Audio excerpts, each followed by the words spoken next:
All right. Welcome to our Substack Live today. I have one of my dear friends and also coach sometimes too. I'm blessed to have you in my life, Alex Baisley from the Big Dream program. And I'm really excited to have this conversation with you today, Alex, because over the years we've had a lot of back and forth about what our previous life used to be when we worked in the water, and how that's really impacted the way that we look at the world, and even how our brain is wired and how it perceives the world. And for me, I think about water as the space of connectivity when I teach from like the regenerative hearth, my work. And I think there's nothing more true than that, than when you're in the water and you're floating in it, right? You can't just put up a barrier and block things. Like, it's impenetrable, and it's this deeply connected space that is different than when we're on land and you can just like put up a wall, right? Or we put up a fence and it separates things. That's not a thing in the ocean. That's just not going to happen. Won't last long anyway. You and can so try. Right? Like, it teaches you a different set of rules that you're like, oh, these things I thought were permanent and concrete, they're actually not. And it helps you kind of, at least for me, right? Like, question everything. Very true. Yeah. And we have our lives here on land, let's say, just so dialed in, so set up that so much is assumption at a certain point, and we don't even think to question it. And then underwater, all those assumptions go, and so it forces a rethinking of the basics. Like we were talking before the call about gravity.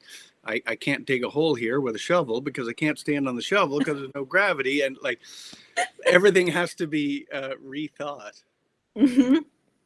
Yeah, I think that's a great, I think from like a nervous system perspective, we get in these set patterns, right? That your brain is like, we just know the world works this way and that's how we're going to function to keep safe, right? But when you get underwater, like, all of those assumptions go out the window, as well as all of your senses go out the window. Like, something you can't smell, right? You can't hear in the same, like, everything is different. Right. And so your nervous system is like, I don't understand, right? But I think I think forcing the nervous system out of those ruts and patterns, I think, is what encourages the creativity, because you start to have to be like, well, shit, what am I going to do? I got to figure this out. Right. I have to accomplish this in a new way. Mm-hmm. So I'm curious, some of like the diving work that you did, maybe you could tell us a little bit about some of your experience, just so folks have like a frame of reference. Sure. And how oddly your enough, started. Like with people in my Big Dream program, they're always hearing me talk about how much I hated diving. Like that, it's kind of my signature line, like, I had this job I hated, and then I found my way out of it, and here's how I did it, and so I'm pitching my sort of life coaching approaches that way. And it is true, it wasn't the job for me, but it wasn't the underwater part, it was the work part. I was a commercial diver doing construction type things, or industry type things, or working for salmon farms or oil companies, pipeline kind of stuff. And it was the actual work itself that wasn't me, and I wasn't very good at it either. Diving, I think I was pretty good at it. I'd like to think I was. Anyway, let's just go with that story now, because it's years ago and there's no one to refute it. Except my oldest buddy, Doug. If he sees this, he might chime in. But the underwater part was very cool. And it was actually only after I got out of diving. I did it for 10 years of my life, commercial diving. And it was only after I got out of it and I had the chance to warm up finally. And oh my God, I'm so glad to be free of that the lessons started emerging. I'm not sure I was as aware of them at the time as I am decades later. Mm-hmm. And it was also a job I get into accidentally, as a lot of my clients get into things accidentally. Was I needed a job for the summer, and I knew how to dive. I had my PADI dive master, and I don't know what other certifications I had. And fisherman on the coast of Nova Scotia was setting his boat up for divers to dive for sea urchins, which was a fishery, still is. And these sea urchins, for those that don't know it, they look like a pin cushion, a little spiny thing. Depending on which coast you're on, they're small or they're big. These are green ones off the coast of Nova Scotia, and there's caviar inside them, and so they would get sold live to an Eastern market. And so that was the whole job. I ended up with the job for the summer, and it just sort of led to other diving jobs. And somehow 10 years later, I was still doing it. So that's sort of the the job title and how I got into it. Um, Another good thing was the travel. Like I'll get to the water part in a moment, but I always wanted to see, the world a little bit, and so the diving allowed that. First few years we were in Canada, and then I moved to the Caribbean to teach diving. I got my PADI instructors and some technical certifications, and I was teaching diving in the Caribbean in Cayman Islands. And then my wife and I moved to Ireland to check it out. We were just young and kind of backpacking the world, essentially. And we went to Ireland and we stayed. So much for backpacking the world. We just, oh, this is nice. Right? And I got a job within the first 2 weeks diving. And so I ended up diving there for years, teaching and diving on salmon farms. Suddenly I feel like I'm rambling here. Rein me in. So, thinking about all the different ways you've experienced it, I think it's one thing if people are like, I go to water for its fun. It's another when you're like, no, it's my job and I don't have a choice and I have to go and figure it out. Right. Like you were saying earlier, right? If you want to dig a hole when you're underwater, the usual, like your body is like, oh, I just step on the shovel. And you're like, oh, crap, there's no gravity. My body goes up and down and the shovel stays put. Like it doesn't even. So everything becomes, right, like some sense of problem solving. Right. And so I'm curious, looking back now, like what are you noticing, some of those lessons that are popping up for you about all that time you spent underwater that are informing your work now with the Big Dream program? I love it. I love it. The first image that comes to mind, my life seems to be a series of collected images, like these snippets of moments of time I remember just one scene right now. I'm picturing a fisherman's knees, and that is the story leads from the fisherman's knees. But I remember one of my first jobs was finding lost lobster pots for a fisherman. Lost lobster pots, traps are quite expensive, especially when there's a whole bunch of them on one line and they're lost because the buoys have come off the end. So I'm hired to do this job and hoping I can do it, and I'm all nervous about it, and I'm new. And fishermen sometimes can be kind of a stoic lot too. Like they're not big on the conversation and stuff. Sometimes, some of them are chatty. They'll talk your ear right off. You can't get a word out of them. So I'm extra nervous because I don't know this. Anyway, the waves were going wild that day, and the whole boat was pitching 45 degrees, and we were just at the wrong angle to the waves. And we were doing this the whole way out. I was clinging to the side of the boat like a post, so not to go overboard or fall on my ass, basically, And so I'm clinging, hoping I don't get sick too. And 5 minutes in, 10 minutes, I don't know how long, I'm exhausted. I haven't started my day's work. They get to sit on their butts while I'm underwater for maybe hours. I don't know how long it's going to take. And I can't be exhausted by the time I get there. I have whatever. And so anyway, I'm kind of panicking inside, hanging on to this thing. That's when I spotted his knees. The guy driving the boats is old fisherman, just classic old fisherman. He's got one hand on the wheel, another hand smoking a cigarette, not even noticing the waves. And I look down, and the boat is rolling underneath his knees. Like his knees are supple. His knees are bent in such a way that the boat just goes, he's barely noticing it, right? And here's me. And so then I remember like trying to emulate what he was doing and realizing that I could adjust myself so as not to fight the ocean. And, if I read that in a book or something about life advice or something, I wouldn't be able to take that. I need to learn it the hard way, sort of viscerally and somatically. I need to be in a position where this guy's going to pay me or not based on my achievements today. And so I have to be in those like pressured kind of situations to learn lessons, unfortunately. And that had always stuck with me. Every time I was trying to fight something underwater and I was getting exhausted, and as you know yourself from being underwater, exhaustion and panic go together. And it's an unpleasant and it's a dangerous, feeling. And plus you burn through your air more quickly. Yeah, I was just thinking that. Yeah. Yeah. So like that means more trips to the surface, wasted time, etc.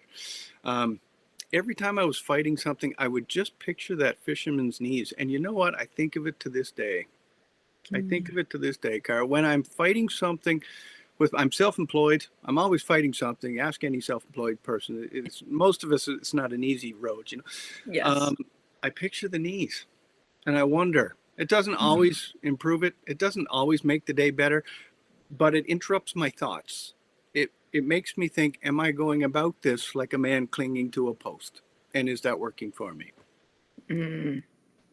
Oh, I love that. It's like a touch point, right? For you to just kind of touch into that moment and be like, oh, wait, right? To like step out of like the circular thinking that you were stuck Yeah. in. Yeah. Thank you for sharing that. I love Yeah. that. Yeah. I spent a lot of time driving boats as part of my work, as well as being underwater. And yeah, there were definitely days where, you know, where you're like, well, the work has to get done and the seas are not totally cooperating and you had to go unless it was like obscenely dangerous, Got it. right? And so we definitely would have those days where, sometimes you're like, well, I need to go here, right? But the waves are going this way. Yes. And so you're like, oh, crap. If I come straight at it, we're just going to beat the crap out of ourselves. Right. So what it helped teach me and learning to sail over the years too was like, sometimes you got to tack to get where you actually need to go. Oh, neat. Right. That's a great And example. yeah, And your job was in the science realm, wasn't it? Your yes, underwater yes. work? Yeah. Yeah, I did mostly, it was research. Initially, I was part of a coral reef research center in graduate school. I ran the lab and was doing my master's at the same time. Amazing. And then I was working with the Park Service. And so I was also like taking big wigs out on the boat to do tours, like in Were the you? uniform and everything, right? And also taking college students and people who are not accustomed to being on a boat. I was taking them out Yes. a lot. And so you were always trying to find ways to negotiate the water so that people weren't barfing or falling down and getting hurt, right? So there was a lot of like subtlety you had to learn in reading the water. One, to know how to work with it rather than fight it, like And you how to said, work with right? the people, right? You were like a Yes, translator between the ocean and the people. yes. But also knowing when the direct route is not always going to be the Right. route. In fact, Right. frankly, it's rarely the route, right? And where I worked was down in South Florida around Miami and the Florida Keys and in Florida Yes. Bay. And there's never a straight line there ever, because between the seagrass beds and the coral reefs, you're going to run aground somewhere. Right. So you had to get really good at reading the water ahead of you, because this was before GPS. And if you look at a navigation chart, when you're in coastal water, it can change after one hurricane. And so the Right. charts are crap. Right. Like, Sandbar's in a new spot now. yes, exactly. So it was like, it was full command of presence when you were driving in the Wow. backcountry, Wow. because you were always like, okay, I'm watching, like, is there something ahead I'm going to run into? And do I need to cut here? Or is that the sunlight? Or is that a new sandbar? Right. Like there was always this moment of like, I tried not, right. You can see it on my shoulders. Like sometimes you would try to drive and you'd be like, okay, no, I got it. Right. Shake it out. Like focus. I can do Right. this. And so there was always trying to find ways to bring that suppleness of the knees, right, in as someone who was captaining the boat, because you were like, I'm Yeah. responsible for all these people. Yeah. Right. Right. And and that, I think, for me was it helped me be like, how do I be present in the moment? And as we're having, like, literally as I'm saying these words to you, I'm having that moment of like, oh, because I've been having that in my present life of like, how do I be really present to what's going on so that I can feel the next step, versus where I've been in a plan that right, my plan is like, I'm going here, Right. and so I keep trying to go here, but it's not working. Right. Like, oh, and then I'm like, oh, my body is telling me I need to tack. I need to come back. And then, right, it might be a little more like that. Got it. And now that in this last 2 weeks in particular, I've been leaning really intensely into that, about being, and you and I had talked about this the last time we were on a call, that I was like, I feel like a presence ninja, because you did that amazing somatic club, like teaching us Oh all, yeah. Right. Right. Right. right? Like all the somatic meditation work you were teaching us was really like, right, like learning how to tune back into your body, the wisdom that's in it, how to work with what's there in a way that's really open and compassionate, rather than like, this part of me is wrong and I need to fix it, right? Which I really loved your approach. And I'm noticing now how I can be in a conversation with someone, and before, where I might have been like trying to anticipate, right, and feel into what they're doing, I could stand in my own sense of self and be like, oh, this conversation feels good. Yes, these are the words that need to come out of my mouth next, versus, you know what, I need to pause and wait, right? Like that. It's felt a little bit like presence ninja work lately. And I feel like I'm doing more of that, like intuitive captaining in my life, and less of like the Perhaps brute that's force. why schools I don't even know how to say this, like where monks go to school, and where like I think isn't there a samurai school still in Europe somewhere and whatnot. And as I understand, I've never been to one, so someone correct me if I'm wrong, but I think there's a lot of nature in their training. Like they're constantly in nature, on nature, around nature, interacting with nature, pouring cold water over themselves. They're in experiences that make it more likely that we can see the lesson. As in modern life, I think we're living, well, I know we're living in our heads so much. Yes. And so even you reading the water ahead of you is an example of not being in your head. You're thinking, but you're not in your head. You're in the world. Yes. You're right. I think that presence really is like how to not be trapped in your own mind, right? How to be like open to the available information that's moving through you without overthinking it. Because I definitely have noticed where my body is like, this is the next right step. And my mind's like, oh, no, I don't know. Right. Like that voice starts to come in, like the fear and the judgment. And when I start to be like, I hear you. And also, right, I'm going to proceed with care. But even though the mind thinks that's a terrible idea, we're actually going this way. And the last 2 weeks, it's like every time I've leaned into that, something fucking amazing happens. I'm like, oh, all right, I can work with this in a different way now. Like, okay, yeah, right. Yeah, I think you're right. At one point when I was doing a lot of my like traditional healing work training, and I was in the city, I was in Florida, and I had a lot of shame I was working through because there would be other people I would meet who were like, oh, I'm a medicine person and I spent 4 months in the jungle and did it, right? Or I would meet some elders, right, who had spent their entire life in the jungle learning these medicine ways. Wow. And I kept having like that, not enough feeling like, well, shit, I haven't been doing that. And then I was talking to some of the other students who were usually a decade or more younger than me. Like I came to medicine work much later in my life after having kids. And I was talking to another student and they were like, what did you do before this? And like, I'm explaining all the science and the reading the water and studying. And they were like, you do realize you just apprenticed to the ocean instead of like a forest, right? Like it's all the same thing. Right. Great. And I was like, oh my God, you're right. I didn't even realize it. I was like, oh. So I have this like new theory now that I feel like a lot of people who are into field science and field research are actually deeply spiritual people. But at the time, they didn't have an outlet for it, and science felt like the closest way to. They become a kind of a naturalist of sorts. Yeah, exactly. Yeah. I'm just reading the book, Brief History of Everything. Is that the name of it? And the author is now just suddenly not coming to me. Oh my God, I know him so well. Anyhow, history of science, basically. And it occurred to me when you were talking about doing this Substack Live that we all, like as organisms, came out of the marine world onto land, at some point.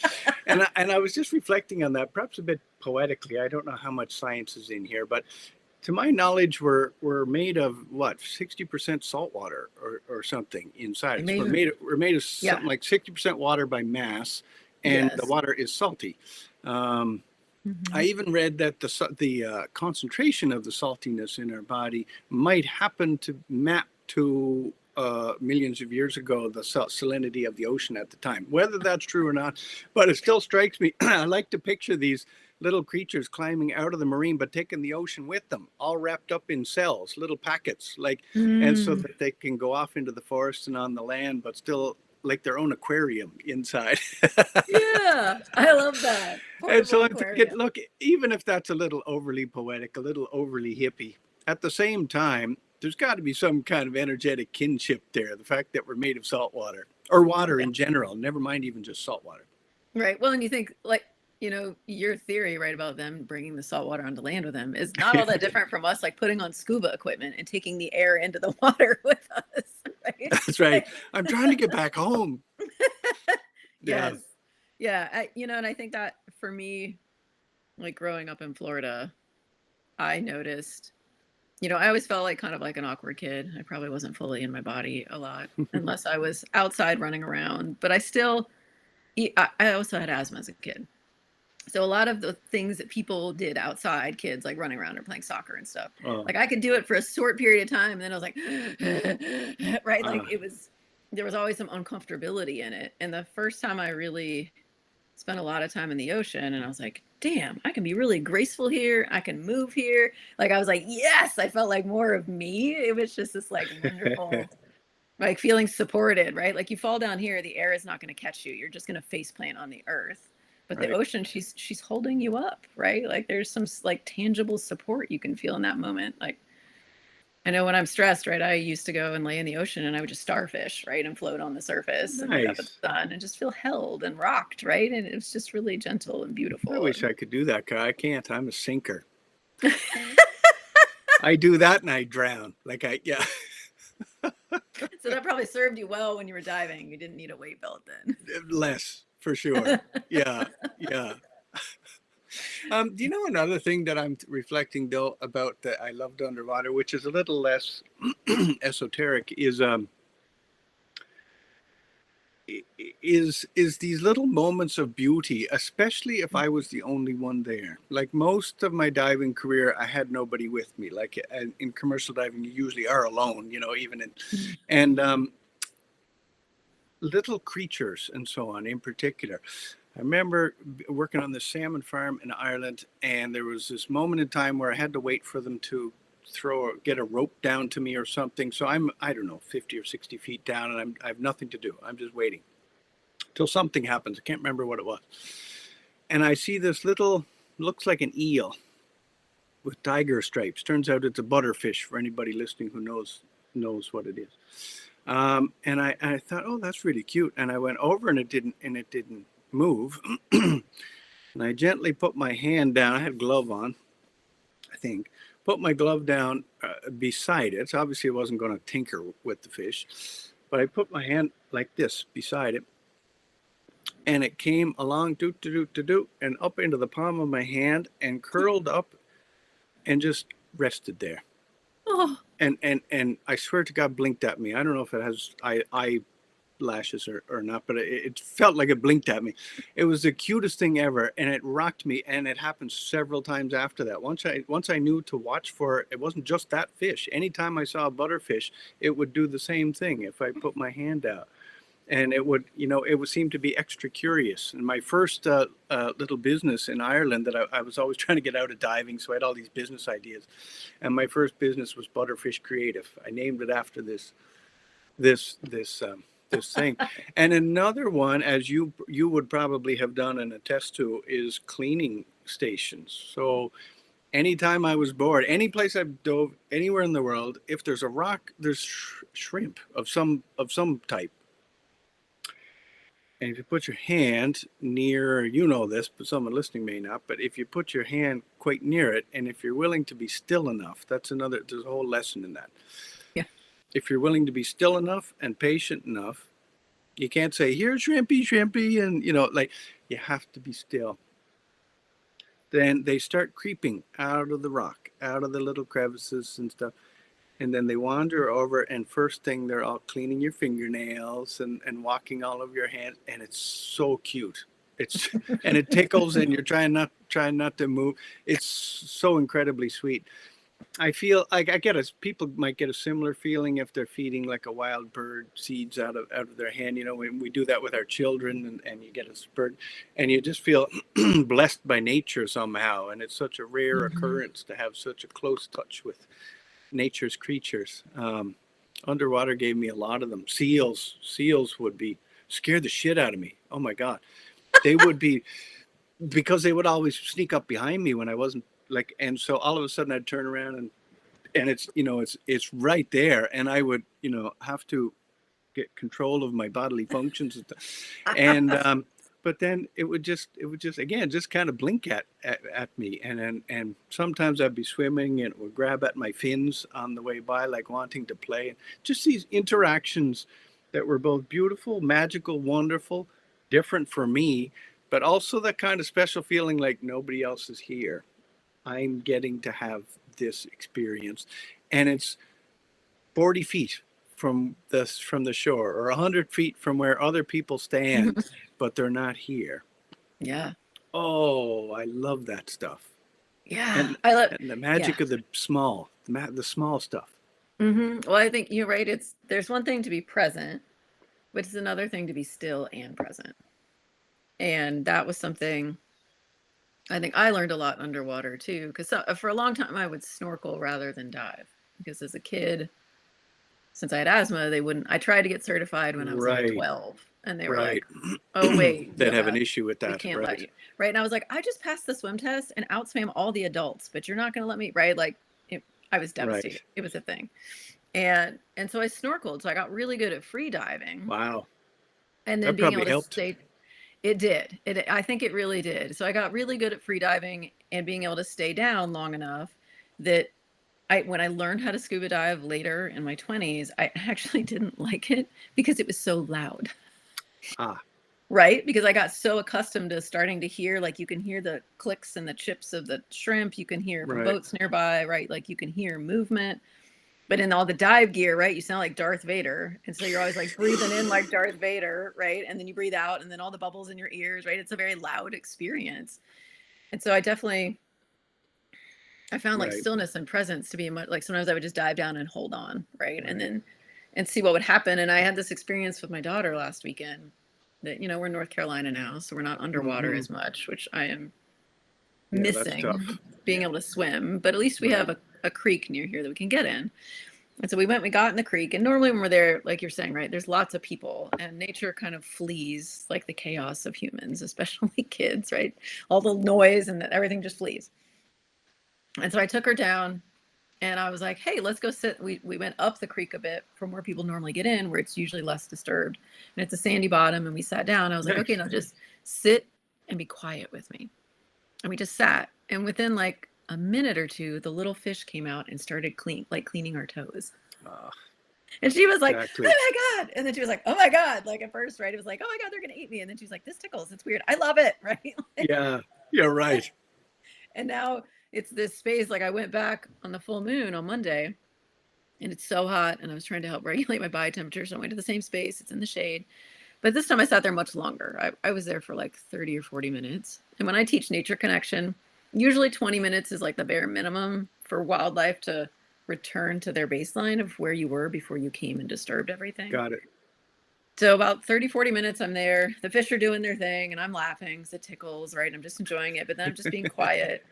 And I catch movement up the creek, and I'm like, oh, what's that? And I'm watching, and I get real still, and a mama otter and a baby come out and get in the creek, and I'm like, Ah, nice. my mind blown, right? I was like, Nice. oh my God. And I watch them kind of get in, and they kind of look at me, and they get in and get out, and I'm just like real still, and I'm Ah, breathing, so I feel calm, right? And then I watch them kind of work their way up the creek and disappear.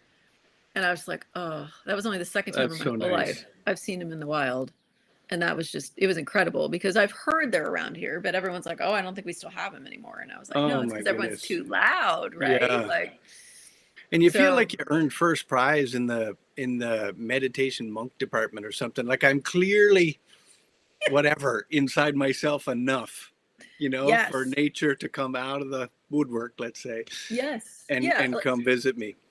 I feel that there is a difference, that moment of connection, like you're talking about with the butterfish in the palm of your hand, right? I have noticed it here. And when I teach nature connection, and I was hosting Dirt Church here recently, and I was saying about there is a moment when your nervous system is fully settled and you're kind of connected to the energy of the earth. Nature starts to recognize you. It's like, oh, you do belong here. But most of the time you're so up here, you feel foreign and we don't Got it. understand you. Right. But you're in that You're acting coherent weird. space. Yes, they're like, what is going on? It's like a mess up here. Yeah. But when we're coherent, that's when I notice those moments, because nature's like, oh, you're not a threat, you're one of us. And you'll Right. have these amazing experiences. I've had that, like sitting and doing my morning like nature connection practice here at the house, and I had a hummingbird come over and check me out Oh, and like try neat. to drink out of my armpit like I was a flower. And I was like, ah! It was just right. It was like a peak moment. And it was the same thing. I felt like I win the award for presence. Yeah, that's right. Yeah, Like, yeah. thank you I'm for so thinking I'm not one of you. scary. Yes. So I think that's something that, I think the more we can lean into letting us nature find that space, Hmm, whether it's the water or somewhere else. I think a right. lot of us, like at first when I was learning meditation, I had a lot of shame because I could not do it inside. And I definitely could Hmm. not do it in a group of people. Ah, And I was like, I don't understand what's wrong with me. And then I finally would start to go outside and sit under an oak tree. and it would happen And more and easily. that yeah, it shifted everything. And then when I started learning Right. more nature connection practices, so I was observing and staying present rather than Right. trying to like empty your mind, think of nothing. My mind is too fucking busy. That's never going to happen. But if you Yeah. give it a job, right, and be like, be Right. present to this, what do you notice? Then it's like a dog on a scent, right? It's like, okay, I got it. And put it in the right environment to do so. Yeah. Yeah. So I just, it's like I can't encourage people enough to get out in nature Mm. because it's such a healing balm that Yeah. I think Yeah. we all And really to need. our stories, probably also find the nature that suits you. Mm-hmm. Nature is not all one thing, and maybe I feel the same as you, that I'm far more attracted to the water than I am the forest. Or I don't know if you feel that, but I feel that. I felt like a fake hippie and hid that fact for years in case I got thrown out of the pardon me, thrown out of the hippie club. But I don't like forest. I do like forest. It's just that I could give or take it, frankly. But water, I'm in it. Like, and also I'm kind of skinny and I suffer in cold water. I don't like cold water, but I'm in it. Like it does. Like I have to get in it. I have to swim. And there's something, if you just take the dive gear and stuff just away from it, just swimming, especially in clear water, um, Mm-hmm. is totally a sublime experience for me. It's somehow deeply spiritual. I like the diving down and opening my eyes underwater and swimming.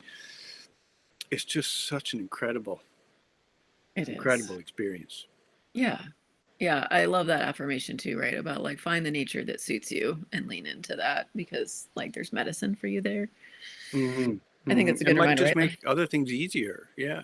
Yeah. Mm-hmm. Like you put a Yeah. plant in the right soil for that plant, it has an easier time thriving. Maybe it's similar when you're choosing your nature, choosing how to do meditation, how to do Mm-hmm. anything. Maybe the environment matters even more than how successful we're doing it inside ourselves, you know. Yes. Well, and I Um, think, no, go ahead. well, I was thinking about the topic of relaxing into success or relaxing into the way forward, is a core lesson that's very present in the Big Dream program. I'm helping people with their Mm. dreams and finding their calling and stuff, which is always a challenge for everybody. Callings are challenging by nature, by design, I think. But it was underwater that I learned that, like we've been telling some stories about how you have to relax inside in order to be able to break through into whatever you're trying to do. Like the fisherman with his knees, Mm. there's some kind of relaxation is required. And I'm not sure where to start this, but like if you take the self-help industry as an example, all the self-help books, they're much better now. But when I was reading them years ago, they were very strivey. You got to strive to make your goals happen, strive to do this, Yeah. strive to do that, be a better Mm-hmm. person. Fine. That's not entirely wrong, maybe a little bit misguided by times, but it's not entirely wrong. It's just that it's only 50% of the equation. The other 50% of the things in life, you cannot strive your way there. You have to relax your way there. Like that shrimp coming to nibble at your fingers is very similar to having your child come and talk to you when they're cranky. You can't force it. Usually you can't force it. You got to be quiet and be there long enough for when they're ready, they come over and sit down on the couch and out the story comes. So Mm-hmm. there's these many stories in life, including in work and finding our calling and stuff, where striving will be the one thing that will keep it away. It would be the equivalent of flapping your arms about when the otters are in the woods looking out. They're not going to Yeah. come out. So Yes. you'd never get that peak experience. And Yeah. so that comes up a lot. I often try to use words in, you've done my Big Dream program curriculum, you know it. And but I don't know if you know, there's a lot of strategy in the wordings that I don't know if people notice underneath the surface, but I spent hours at this. But there's words that are attempting to relax the person's body while they're reading Mm-hmm. the lesson. And I Yes. purposely put words like sunshine or dappled water or relaxing or breath and things like that. Because if we can relax just a little bit, physically, somatically, viscerally, central nervous system wise, breakthroughs can happen so much more easily. And that's a lesson I entirely learned underwater, because I can't remember who I was when I was just before 21 years old and before I had started working underwater. I don't remember the guy that I was, but I know that he was a lot more impetuous. Impetuous. But like he forced things, you know, like most young fellas do actually. Yeah. And that's the way to make things happen. That's the way to make some things happen, and it's the way to demolish, you know, other things. And you'll never make them happen with that approach. Yeah. That's an ocean lesson for sure, or a water lesson, let's say. Yes. I love, well, I'm glad you brought that up because, first of all, yes, I've noticed that in the curriculum when I went through. And you do in any space that you hold in general, Alex, you always have this energy that is an invitation rather than a direction, I'm glad that comes across. Thank you. Yeah, it's noticed. Like I noticed that. And that's why it's always enjoyable to have a conversation with you or to be in space with you because everyone feels invited to be fully who they are. Got it. Great. Right. Rather than like, Great you got to fit feedback. into this framework and you got to do it my way. Right. Like you're always like, no, I mean, this is one way, but see what comes up for you is another way. Like that. It's just such a beautifully compassionate way to approach the work that I think a lot of us need more of. Yeah. But, you know, when you're talking about that going with the flow, so I was in the Dominican Republic. It was probably about 15, 16 years ago, maybe more now. And we were doing work offshore. And there where we were at the point of the Dominican Republic where the Atlantic Ocean kind of like the islands like this, and we were right here on the tip in Punta Cana. And so the Atlantic Ocean comes from deep offshore and it just breaks around the island. Ooh, so it gets really, it's really intense there. And so we were going to go out one day and we're looking at the waves. And, you know, we were used to being in Florida where, you know, if it's like 3 to 5 feet of chop, you're like, well, maybe we won't go out. If it's over that, we definitely won't go out. Because sometimes we'd have like flat calm, like glass days. So we were really spoiled as far as working conditions. Got it. And so we get there and it's like 6-foot seas. And they're like, oh yeah, we'll go out in this. And we were like, okay, right? And so we had to like lash all the gear down so it wasn't like thrashing all over the boat, right? That was a very different experience. And we get out there, like you could barely get in or off the boat, right? It was so intense. And we had like, you know, some 18-year-old kid, local kid driving the boat. And he was like, yeah, this is normal. Like, and barely spoke English, by the way. So there was also like lots of trying only spoke ocean. Trying to communicate between the lines there. And so we get in, like it would be so big, you would get in and you'd have to make sure you knew where the boat was at all times because the boat would like go up and then it would go down in the trough of the wave and then the wave would be between you and the boat and you couldn't see the boat. And so we did a lot of buddy diving to make sure there was always someone spotting everyone so we didn't lose anyone, right? Like teamwork was important. That was something else I learned, like stick with your buddy, very important for safety. Yeah. But we got underwater and I would have to do these 10-meter transects, which is 30 feet long. I have to survey everything I find along a 30 feet transect and like record it all and like get what percentage of coral cover and blah, blah, blah, right? But the waves were so big and moving. I literally would start at one end of the transect and would be carried to the other end and then back. The other end and then back. And I was like, this is going to take me all day. I don't understand, right? And so at first, I spent like the first day of it just holding on to a safe part of the reef that was just rock, right? But then how do you write things down, right? And so then I like banged up my arm because I was too close to the reef and I slammed into it because of right? It was just, I was like, what do we do? Like, we're not prepared for that, right? At all. Yeah. And so we all get up the first day and we're all like banged up and bloodied and just exhausted. And we're like, oh my God, we're never going to get all the work done. And so the second day we get in and I was like, okay, how can I do this differently? All right. That openness, like, I don't know. And I was like, oh, okay. If I get all my gear tied on me to make sure that everything is secure and I'm going to do one, I basically would take a snapshot. Like I would look at the first foot of it and be like, okay, what is it? And I would pick myself up, allow myself to be carried by the wave and then write everything down. Right. And then I would do the next one, same thing. And then let the wave bring you back to square one. Yeah. And it worked and it was a lot of fun. And I was like, sweet, this is great.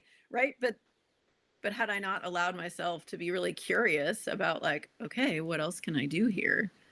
Right. And it was so much more fun and it was so much easier than getting the shit kicked out of myself and possibly destroying the reef. Right. I mean, why had I held on tight and tried to force it? So I think that is one of those vigils that always sticks in my mind. Like you were saying with the fisherman and his knees, like, where am I clinging to something when in reality what I need to do is let go and see what the flow wants to do, like that. Yes, right. Oh my goodness, I have nearly identical story. I was diving for sea urchins as a fishery, as I told you, and us divers, we didn't get paid a wage. We got paid based on the weight of urchins that each diver brought up. So this person next to me might earn twice as much as I did in the same day, you know. And so when I was new at it, there was this guy that had been doing it for years, and he wasn't sharing his secrets. He was friendly, but he wasn't sharing his secrets. Anyway, and I tried to, you know, watch him underwater, and it wasn't great visibility, so it was a little hard to spy on him. Anyway, he consistently brought up twice as many urchins as I did. Not 10%, you know, like because he's stronger or something like that, bigger muscles or something. Twice. And I thought, there's like, how's he doing that, right? And my money, the money that I'm earning is dependent on me figuring out how the hell he's doing that, right? But it was the same thing. It was when a lot of people who have never been underwater don't realize that when there's big waves on the surface, that underwater, the water doesn't go up and down. The water goes sideways. Yeah. And which is what you're describing. And so I remember this one day, just exhausted, fighting, you know, clinging to rocks, trying to get these sea urchins off the rocks. You know, we scrape them kind of with a garden rake and get them into a pile and then get them in a bag. Anyways, so it was this one day that I thought, I'll let the weight, the what's it called? The swell? It's not the swell. Anyway, Yeah, that's the swell. Yeah. The swell. The sideways too long since I've been in the water. That sideways motion take me, and I got myself situated so I was working two piles of urchins at the same time, and I just kept, and I didn't cling to anything. I just let the wave, because there is a bit of a gap there before it sort of turns around and takes you the other way. So I ended up with these two piles, and then I filled one, and then I let the wave and filled the other. I got my twice as much. I never quite got as much as him actually, but I easily got 70% more as a result of how not fighting the ocean and thinking of a new way of doing it. There was another time when there were 3 different times that I nearly lost my life underwater, and I'm not going to belabor those stories right now actually, but they were enough to change me significantly. And in one of them in particular that's on my mind, I don't know how it would have played out, but I do know that if I had not relaxed, if I had not let my body go limp, that it probably wouldn't have been, it would have ended differently, for sure. And I remember that being, I had been doing it 7 years at that point or something. I remember that being kind of feeling like a culminating lesson afterwards, is that it took me 7 years to trust relaxing in a moment of total, what would otherwise have been panic. And if my body had been rigid, I wouldn't have made it. I had to let my body go limp.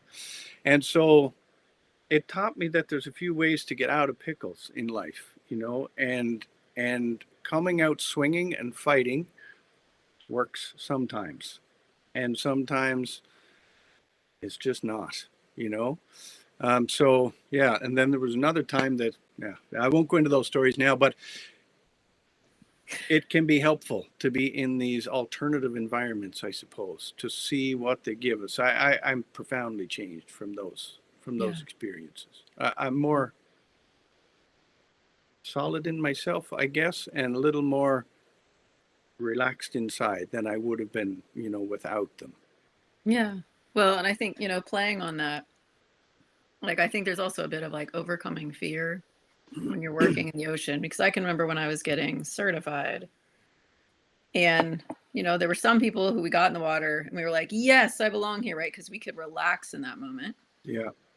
And there were some people who were white knuckling it, right? And they were like quasi terrified, but they were trying to overcome their fear or force themselves to not be afraid rather than be able to sit with it. And I think that that's something that we forget about a lot, because you can really get like overtaken by your fear when you're underwater. And we've talked about this too, right? There's certain times, especially if you're in deep water, where you can look into like the abyss of the deep water and you watch the sunlight just like disappear in it. And you're like, I have no idea what's in there, right? And your mind can just like a hamster wheel of fear. And it, you know, and now I'm thinking about this, saying it like, oh, I feel like all those years in my 20s, that was me learning like meditative presence and focus. Because if we are afraid, one, you're going to blow through your air and maybe drown underwater. right? Or two, Or you just make have a them, shitty dive because you used up all your air before you got anywhere fun. yeah, Yeah. like, and I was always diving as work. So I've done Right. very little pleasure diving for fun. And so it was very interesting the way I related to it. It was very much work, right? And so I think that, we were always thinking about like, okay, we only have so many tanks on the boat, right? I was Yeah. always calculating like what do we need Yeah. to get done before Yeah. the weather sets in or whatever. But if I tried to get into that over calculating mode, right, you would just kind of like bog down in the fear. And so I'd have to stop, give myself a moment underwater and like breathe. Like, yes, that is a shark over there. But if I panic like a wounded fish, he's going to be really interested in me. Or I can be calm and he's going to realize I'm not a threat and he's going to move on, right? And yes, I've had to boop a shark in the nose with my fins a few times. Wow. Wow. I've Like not had to that do was that. that was not amazing, but you realize very quickly that you're so vulnerable in this way that like panicking about it isn't going to do shit to help you. Amazing. And so Amazing. you have to have the presence to be like, okay, what are we going to do in this moment? How are we going to stay focused? Because usually we're on a clock, right? Like how much air do you have left and how much Yeah. daylight, and is the afternoon thunderstorms going to run in, and then you have to break it and run for the shore, right? There's all these ways that I think now, like when shit goes sideways and I watch other people get like this face and I'm just like, boom, I'm like, let's do this thing, right? And Right. I Right. think Grab their attention. that's something I'm grateful for, that when things go wrong, that taught me how to be focused and present. And then Right. later I may have like the shaky, like, wow, that was really Yeah, that's right. right. Yeah. Like, Yeah. Yeah. Yeah. Yeah. I think it was can't remember who said. My mom said it. My wife has another version of it. But anyways, something like I'm fine in an emergency and I reserve the right to fall apart afterwards. yes, when the stakes are down. yes, exactly, exactly. What you Yeah. just said there though is I would fully admit that I was terrified all 10 years of that. When I added up my hours underwater, I had spent a half year of my life underwater, like 24 hours a day. And Yeah. so that was, that's a bit. And Yeah. I was scared of, the dark behind me the whole time. And so much of this commercial dive, and you're facing something. So the back is to, well, doing anything underwater, same as you. Mhm. Um, Underwater welding in particular, because underwater welding, the light, the electricity, something about it attracts fish. So there's always this little swarm of fish around me when I was welding. But I was wondering what larger fish were behind me, when the whole ocean behind me. I never got over it. It was always there. It was this little script that was running in the background. As a result, I completely refused to watch things like Jaws or any of the underwater like, a That's just a thriller good horror choice. movies. I refused to do it. My friends tried to bait me. I was still a young fella, so I had friends that would bait you. I said, no, Mhm. I'm not doing it because it's hard enough as it is. As it is. It's like someone loving camping and then they watch the Blair Witch Project and they can't camp anymore. Right? Just ruins it. Oh my Yes, God. it is Speaking true. speaking of fears, um, teaching diving. When people fill out the forms ahead of time, and we have an initial conversation, one of the most common fears that came up with students, which sounds like you would have encountered the same thing, claustrophobia is a Yes. word that so many students would say before they ever dove, but they had just signed up for a dive course or were about to. Yes. And so they put this on the table as something they were concerned about. Fair enough. And I never once had a student complain of claustrophobia once they were in the water. Hmm. But there was a strategy, there was a trick. I think that if anybody's listening to this and they're thinking, I want to learn to dive, do it. Awesome, do it. Here's my suggestion for you. A lot of years experience, same as Cara, is when you're first learning, attempt to learn so that you're not learning in a pool and then going out in a boat and then going straight down. Recipe for claustrophobia. And it's a recipe for not enjoying it. That's too much all at once. My suggestion for you, make sure your first dives are off a beach where you walk in. Mm. You keep it nice and gradual and stuff. And I'm going to sort of wind up. There's a bit of a story there. Is I remember teaching diving for some years on a beach in the west coast of Ireland called Coral Strand. And a lovely beach to teach on because it wasn't sand. It was made of bits of coral, and like dead coral that formed the beach. And so Mhm. therefore it didn't dust up. It was great for teaching. Anyway, and I would take people and we would be talking and we'd be in knee deep and we'd be putting masks on and then we walk out a little bit and then we're hip deep and we're talking and this and that. And yeah, look at that pretty scenery and we're plateau and then we're chest deep and then we're still standing and then put your mask in the water, you know, that kind of thing. And so they do that. Just these little tiny stages. And I just keep them so busy talking to me and, you know, blah, blah, blah, blah, blah. We do this. And then all of a sudden, okay, we're just kind of laying down in the water. Anyway, first thing they're in the water, but they're in 5 feet of water. You know, they can stand up, but then a little bit more and a little bit. But now we're swimming. Right now we're horizontal. Do it, and then this was my secret. Is you're going down this coral path. Let's say that's brilliant golden sand. On either side are rocks covered in kelp, depending on where the tide was. So I'd get them out a little bit more, and then I would bring them over to the rock, and I would kind of motion for them to park the kelp and look in, right? So they're just seeing the golden sand until they park the kelp. Kelp's brown. It's nice, but it's brown, you know, whatever. They park the kelp, and this fucking kingdom lights up in their face. It's all these miniature, I don't know the scientific names, you would, but it's these miniature anemones and other little critters that once you get the kelp part and look in, it's the most colorful place on earth, surely.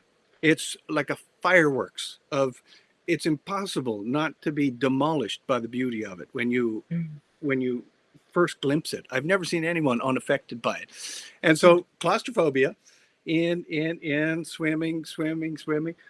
Oh my God.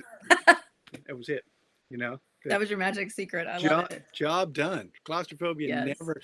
And then it's, if anything, it's the opposite of claustrophobia. Once they get to diving where they can sort of do Superman leap off a rock underwater, you know, and experience the 3D aspect of it.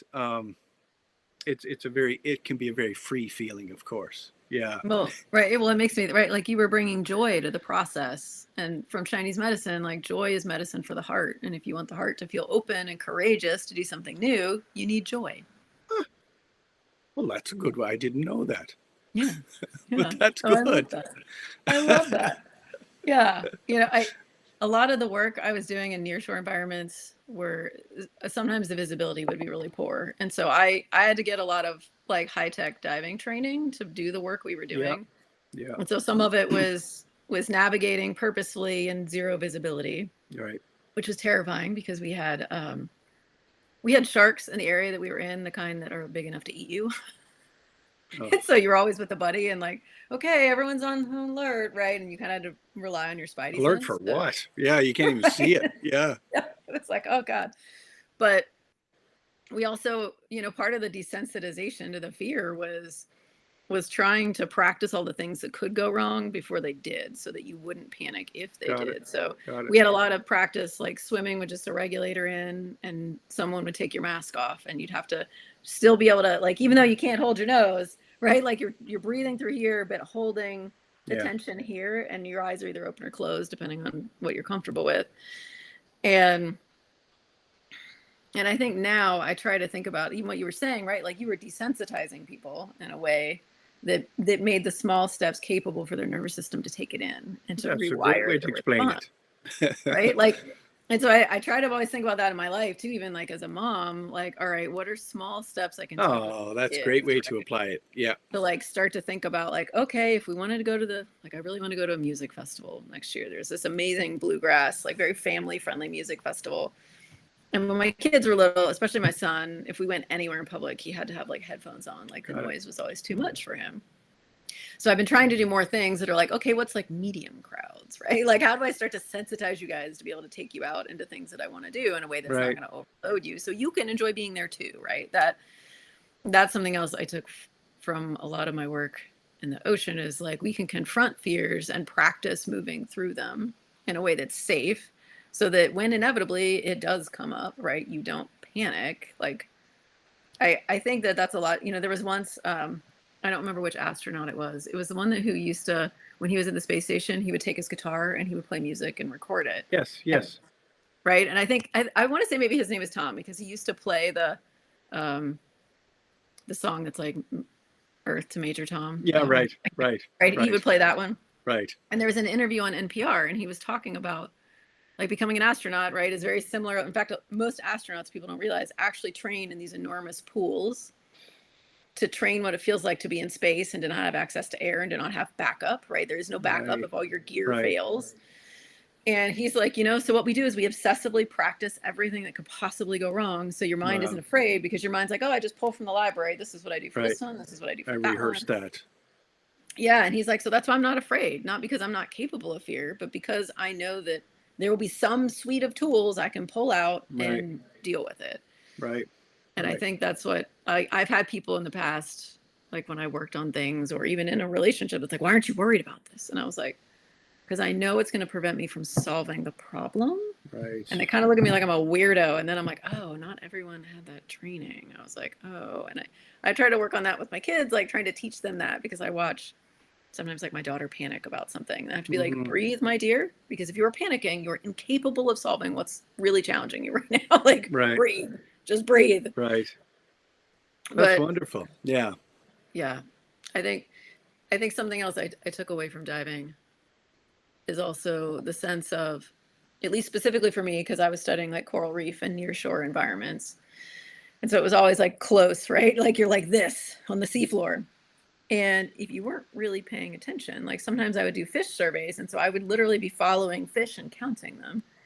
And if you're not paying attention to the bigger picture, you are like a mile away from the boat. And that is a recipe for disaster, right? Right. Right. And so sometimes either you'd have a buddy that you're always having to like visually check to be like, are you there? We're both there. Or sometimes, if we didn't have enough people available, then we wouldn't buddy, which is what you're not supposed to do, at least in the science world, because people have gotten lost and killed that way. Right. Yeah. And so like academia had a lot more stringent safety protocols that we had to follow. Of course. But I can remember I did that a couple of times, that I would come up and look and the boat would be like this big. And I was like, fuck. I was like, okay.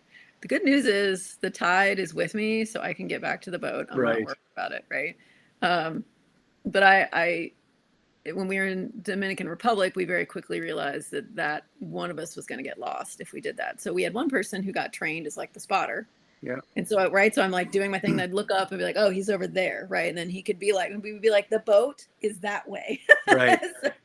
And I think, a lot of the work I step into now in community work is I think we've all gotten so good at like being in our stuff. We've forgotten how to like look up, right? And be in relationship to the bigger picture and what's around us and who is around us. And have some method, have some protocol, a little bit of strategy. Yeah. In place for it. Yeah. And that's what I'm trying to create, a space where people can start to practice some of that and learn a language of how we collaborate together, rather than, feel like we're doing this all the time. Like, oh, how do we ask for help, right? How do we receive help? How do we offer help?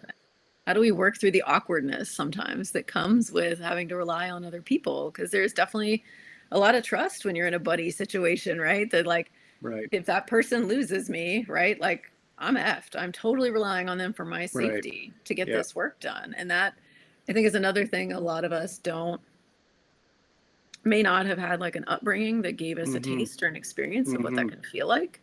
Or we have been let down or wounded by people in our personal or our professional life, where we thought maybe we were working as a team and instead we got stabbed in the back, right? So I think that's, for me, I see as like the growing thing is I've gotten really good at my own stuff, but how can I open that up now so it's not just me, but how do I take the me and make it the we, right? So that we're all making something bigger. Like when we work as a team, we could get more done as a team than we could if we individually were just trying to do something. And so how do we create more of that collaborative space so that more can get done in a way that feels good for everyone and not like we're white knuckling it to get through our day?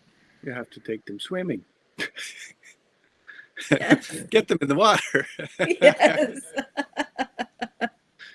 Yes. Yes. Well, the last thing I will say is I'm curious for you. Do you think, I've been through your somatic meditation club work, and I'm curious if you feel like your years of diving informed your ability to do that kind of like energy work and somatic experiencing work. because as we said, right, like you're not smelling things, your vision isn't quite the same, you don't hear if at all, you can't touch things. A lot of times you're covered in like suits and gloves, and right, like you can't rely on your normal senses, so you kind of have to start tuning into that intuitive, instinctive sense within you, which to me is very much how you were helping us refine that in the somatic club. It's where it's a good question. It's where I discovered somatic stuff. I was taking a level 1 or 2 Reiki at that time, which was something I was trying to get my head around. I wasn't sure 100% if it was a thing or if it was bullshit, but I was, it was making a difference in my life. I was at that stage of Reiki training. And our teacher did do somatic type meditation. We didn't really have the word somatic as much back in those days. That's a more popular word now. But anyway, body-based meditation. But I remember the day. It wasn't maybe because of underwater so much as because of time and the length of time alone. So it was after a big storm on a fish farm in Connemara, Ireland, and these particular cages are quite out in the sea in an outer bay, and they're for finishing the salmon, like for the larger salmon to market size, basically. So it's big fish, big cages out in the ocean, and so the storms hit it.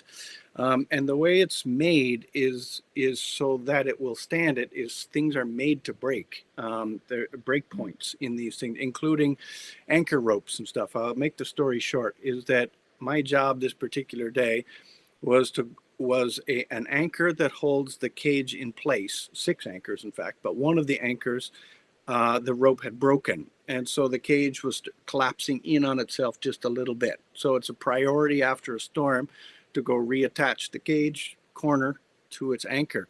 But the anchor is a long ways away. I don't know, is it half a kilometer? Or maybe it's not that far, but it's a long ways. Big anchors. They're about the size of they're a cement block about the size of a Volkswagen Beetle on the bottom of the seafloor with a big rope like that size coming to it. Anyway, that rope broke. And so my job was to locate the anchor because the rope sunk. Nobody could find the anchor. And so I sat on the corner of the cage, figured out approximately where it should be, and set my compass, and then go down. I think it was about 70 feet there, somewhere around that. And my job was to swim, and hopefully find the anchor. Anyway, so I'm just swimming forever. And I had been taking the Reiki class maybe the night before or something like that. And I got trying to feel parts of my body. That's what I learned about Reiki, was instead of being in my head, can you feel the inside of your knee right now? Can you feel the inside of your ankle? Can you feel the inside of your heart? Those were the exercises we were constantly being trained in. And that's when I did find the anchor that day, but I found something bigger anchor actually, I was wandering around with my mind. I was wandering through the inside of my body, feeling places because I was bored to death. It was such a long swim in the murk. There was nothing to see. And I felt this spot between my shoulder blades, and I instantly felt joy. And it came suddenly. And frankly, I was cranky and tired, and I didn't want to be there. I was the furthest thing away from joy. And probably I would have been petulant about it. Like I wouldn't even want to feel joy. This sucks. Like, I don't want to do this. I felt instant joy, and then I wandered off and felt other places in my body, and then I came back to it, snap. I felt it again, and I thought, and that was a day, at least for me, but I've been teaching it in the somatic stuff ever since, is that I don't know for sure if it works for everybody, but it works for a lot of people. Where is joy hiding the whole time in our body? In the muscles between the shoulder blades. If you can relax them 2%, watch what happens. Like that's my lesson. Just try me out, and that's when I discovered it. And that's when I really started to dig into the Reiki work, which eventually became my career for a while. I did get out of the diving. That's what got it for me, because the way I was learning Reiki was, it's not the teacher's fault, it's the student's fault, it was an intellectual process to some extent, where the sources of Reiki, where did it come from, and what's it all about, and what's a chakra, and all of this kind of stuff.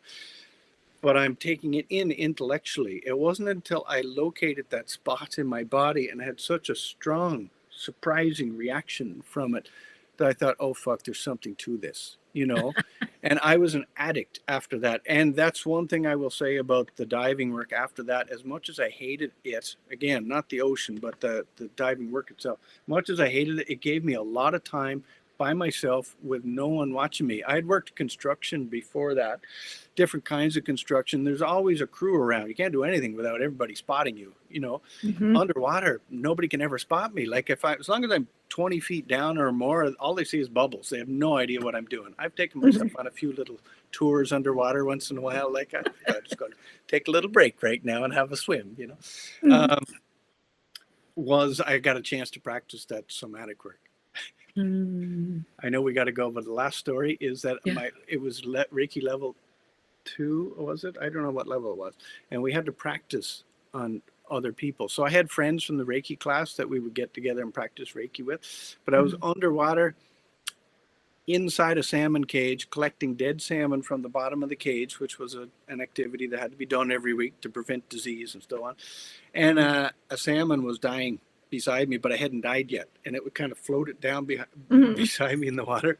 Yeah. My first Reiki client.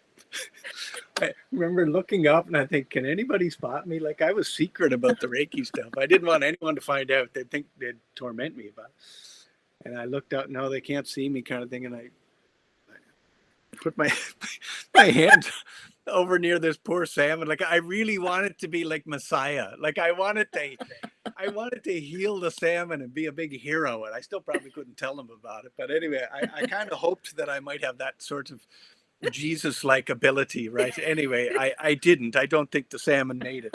But nonetheless, it was my first Reiki I class. love that you tried, though. I I love that you tried, tried. and I didn't. And I also felt, I will admit that I felt this sacredness though.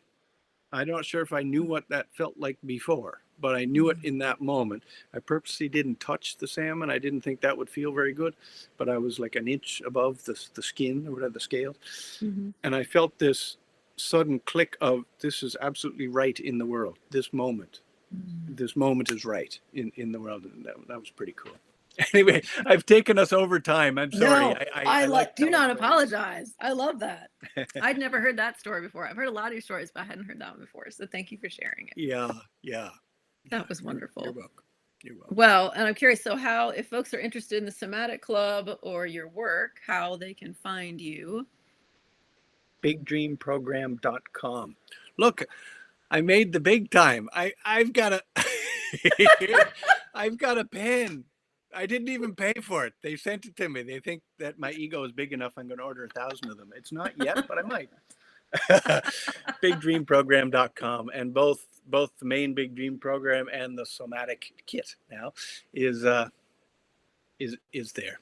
Thanks, Cara. Wonderful. Yeah. Thank you, Alex. This has been a delight. It's been nice to share stories and delve back into my own memory and process a little bit and pull some of those lessons and teachings forward.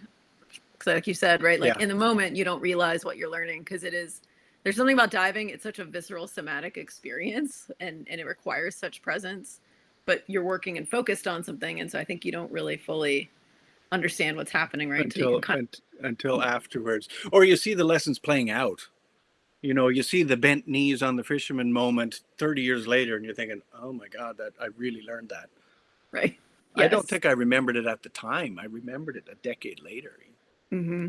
I Yeah, love how the brain works. Well, yeah, yeah, thank you, my yeah. friend. It's always a Thank you, joy to spend time with you thank you, and share wisdom with you. And I will drop links to your program into thank you, the thank you posts, so and then you much. can share it on your end too.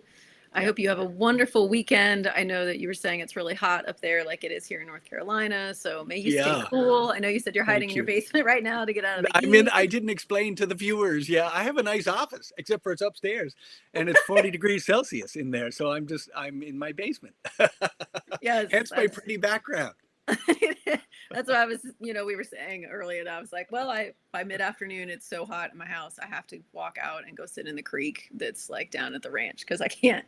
I'm just like, it's so hot. Whereas in Yeah, Florida, you're like, it's fine. I just turn the air conditioning on, right? It's cool. But here, right. it's not the same. It's So not the same. No, I'm no. adapting. Thanks, Cara. It was great fun. Yeah. Well, thanks to everyone who joined and listened in. I really appreciate your presence and being here. And may everyone have a wonderful weekend. And feel free to leave any questions or comments. And everyone have a wonderful rest Yes, of your if day. you have underwater experiences yourself, Yes. we want to hear them. If you learn some big lesson, teach us it. Oh, yes. Yes, please share the underwater stories too. We would love to hear those. Yeah. All right. Yeah. Thanks, Alex. Take care. Cara, I don't know how to leave. Is there a It's button? okay. Yep, I'm going to close it out. See you, everybody. Bye. Bye.